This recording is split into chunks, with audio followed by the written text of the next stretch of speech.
Meu filho achava que eu tinha desperdiçado toda a minha aposentadoria. Uma semana depois, eu já não era bem-vindo dentro da casa onde passei 38 anos da minha vida, construindo cada parede, pagando cada prestação e plantando cada árvore do jardim. Você tem 7 dias para encontrar outro lugar. Foi isso que minha nora, Samira, disse enquanto colocava uma xícara de café sobre a mesa da cozinha. Aquela xícara tinha sido um presente meu quando ela entrou para a nossa família, muitos anos antes.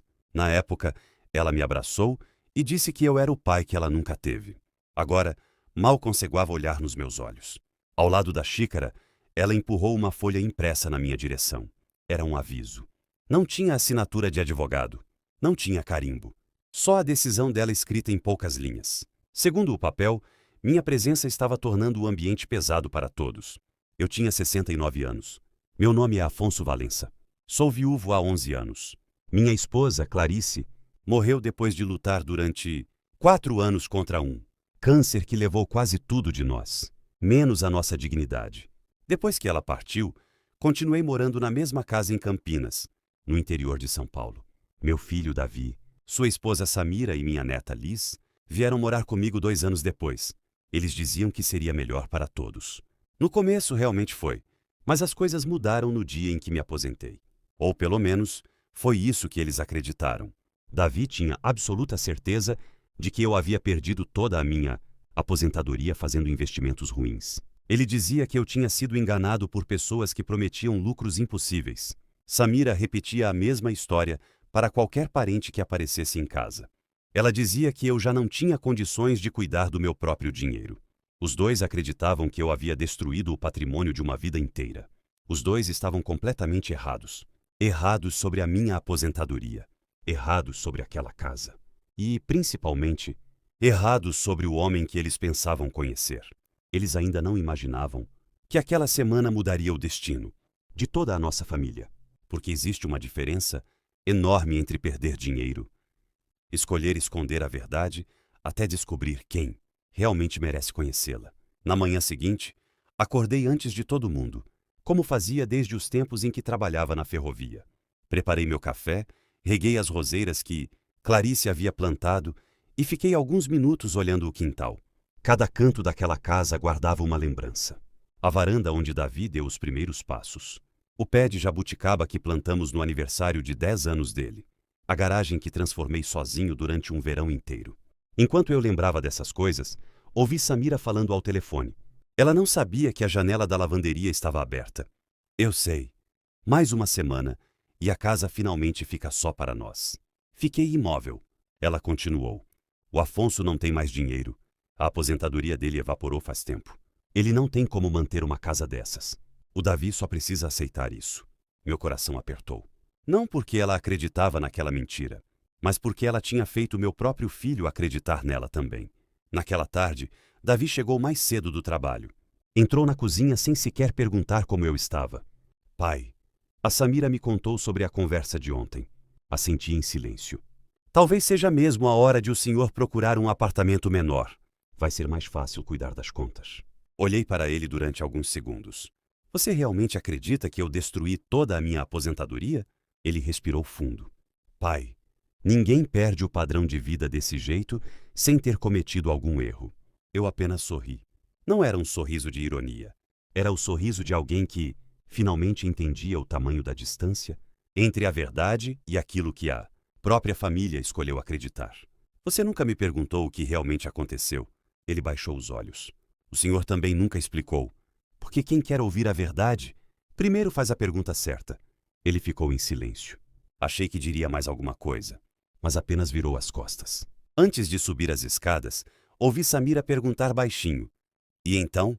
Davi respondeu quase sussurrando. Acho que ele ainda está escondendo alguma coisa. Ela respondeu sem hesitar. Não existe mais nada para esconder. Ela estava convencida de que eu era apenas um velho orgulhoso tentando salvar as aparências. Mal sabia ela que naquele mesmo dia eu já havia marcado 3 encontros. Um deles mudaria completamente o rumo daquela semana. E nenhum dos dois fazia ideia de que eu não estava preparando minha despedida daquela casa. Eu estava preparando o dia em que toda a verdade finalmente viria à tona. Naquela noite, Esperei todos dormirem antes de entrar no pequeno escritório que ainda mantinha trancado. Abri a última gaveta da escrivaninha de Clarice. Lá dentro havia uma pasta azul, um envelope pardo e uma chave antiga. Passei a mão sobre eles por alguns segundos. Clarice costumava dizer que a verdade tem seu próprio relógio. Se for revelada cedo demais, ninguém acredita. Se for tarde demais, já não muda nada. Talvez aquela semana fosse exatamente a hora certa. Na manhã seguinte, saí de casa sem avisar para onde iria. Samira me viu pegar o carro pela janela. Sorriu discretamente. Ela provavelmente imaginou que eu estivesse procurando algum apartamento barato. Não estava. Meu primeiro compromisso foi com um homem chamado Murilo Sampaio. Nós nos conhecíamos havia mais de 15 anos. Quando entrei no escritório dele, ele levantou imediatamente. Achei que esse dia nunca chegaria, Afonso. Respondi apenas: eu também. Murilo abriu uma pasta grossa cheia de documentos. Tem certeza de que quer fazer isso agora? Olhei pela janela antes de responder. Eles já decidiram quem eu sou sem nunca me perguntarem. Agora é minha vez de decidir o que fazer com aquilo que construí. Ele apenas assentiu. Durante quase uma hora revisamos papéis, assinaturas e registros que ninguém dá. Minha família sequer imaginava que existiam. Quando terminamos, Murilo colocou tudo novamente dentro do envelope. Depois disso, não haverá volta. Eu sei. Saí do escritório sentindo um peso diferente. Não era tristeza. Era a sensação de alguém que finalmente havia parado de carregar sozinho um segredo grande demais. Meu segundo compromisso foi ainda mais curto. Encontrei uma pessoa que conhecia minha história desde antes da aposentadoria. Alguém que poderia confirmar cada palavra, caso um dia alguém resolvesse dizer que eu estava inventando tudo. Pedi apenas uma coisa. Na sexta-feira, preciso que você esteja presente. Ela nem perguntou o motivo. Apenas respondeu: eu estarei. Quando voltei para casa no fim da tarde, encontrei um caminhão parado na frente. 2 homens descarregavam móveis novos. Olhei a nota fiscal presa em uma caixa. O endereço era da minha casa, mas o comprador não era eu. Entrei e encontrei Samira organizando tudo na sala.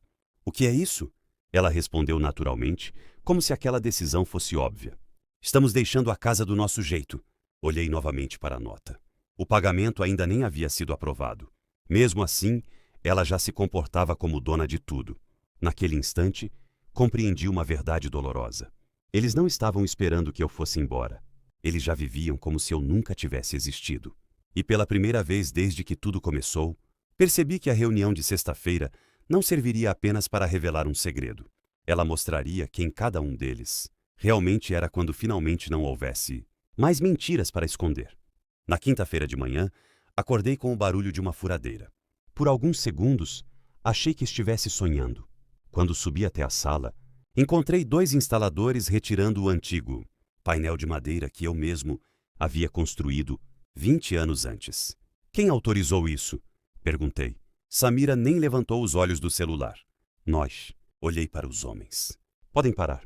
Agora. Eles se entreolharam. Um deles perguntou educadamente: o senhor é o proprietário? Antes que eu respondesse, Samira falou primeiro. Não liguem. Ele está confuso. Quem resolve essas coisas agora somos nós. Aquela frase doeu mais do que o aviso de 7 dias. Confuso. Era assim que ela já me apresentava para pessoas que nunca tinham me visto. Os instaladores desligaram a furadeira. Pedi desculpas pelo transtorno e disse que voltariam a receber outra orientação. Eles foram embora. Assim que a porta fechou, Samira perdeu a calma. O senhor fez isso só para nos humilhar. Balancei a cabeça. Não. Apenas impedi que mexessem em algo que não pertence a vocês. Ela cruzou os braços. Essa casa já é da nossa família. Olhei diretamente para ela. Ela sempre foi da nossa família. Nunca foi de vocês. Naquele instante, Davi entrou pela porta da cozinha. Samira começou a chorar antes mesmo que ele perguntasse o que havia acontecido. Ela disse que eu estava destruindo tudo de propósito. Que eu não aceitava vê-los felizes. Que eu fazia questão de lembrar, todos os dias, que o dinheiro era meu. Davi respirou fundo. Depois olhou para mim. Pai, por que o senhor simplesmente não facilita? A pergunta ficou ecoando dentro de mim. Facilitar. Durante 40 anos eu tinha facilitado. Facilitei quando vendi meu carro para pagar a faculdade dele. Facilitei quando usei minhas férias para construir o quarto onde ele criou a própria filha. Facilitei quando escondi minhas preocupações para que ele pudesse dormir em paz. E, mesmo assim, agora eu era o obstáculo. Naquela noite, recebi uma ligação. Era Murilo. Está tudo pronto para amanhã. Confirmei o horário. Antes de desligar, ele disse apenas uma frase. Depois da reunião, ninguém vai conseguir mudar os fatos. Guardei o telefone no bolso. Enquanto voltava para dentro de casa, ouvi Davi e Samira conversando na varanda. Ela falava baixo, mas o suficiente para que eu escutasse. Amanhã ele vai acabar admitindo que perdeu tudo. Davi demorou alguns segundos para responder. Então disse algo que me fez perceber o quanto estava preso entre a verdade e a mentira. Se ele realmente não tiver mais nada, a casa precisa ficar com a gente. Fechei os olhos por um instante. Eles ainda acreditavam que tudo dependia do dinheiro. Mal imaginavam que, na manhã seguinte, descobrirariam que o maior patrimônio que eu havia protegido durante todos aqueles anos nunca foi a minha aposentadoria. Na sexta-feira, cheguei à sala de jantar exatamente às 9 horas. Pela primeira vez em muitos anos, fui eu quem pediu que todos se sentassem. Davi estava calado.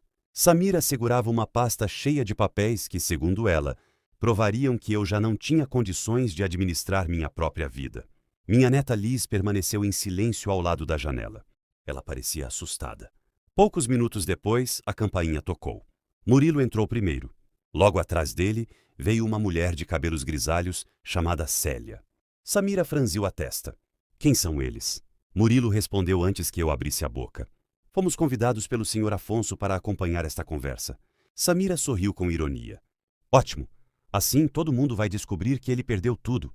Olhei para ela por alguns segundos. Depois coloquei um envelope sobre a mesa. Ninguém falou uma palavra. Durante uma semana, vocês repetiram que eu desperdicei minha aposentadoria. Empurrei o envelope lentamente para o centro da mesa. Hoje vocês finalmente vão descobrir o que realmente aconteceu. Davi olhava para mim sem conseguir esconder o nervosismo. Samira abriu o envelope antes mesmo que eu terminasse de falar. Ela retirou alguns documentos. Foi folheando um por um. Seu rosto começou a perder a cor. Isso não pode estar certo. Murilo falou calmamente. Está tudo registrado em cartório. Todos os documentos foram conferidos.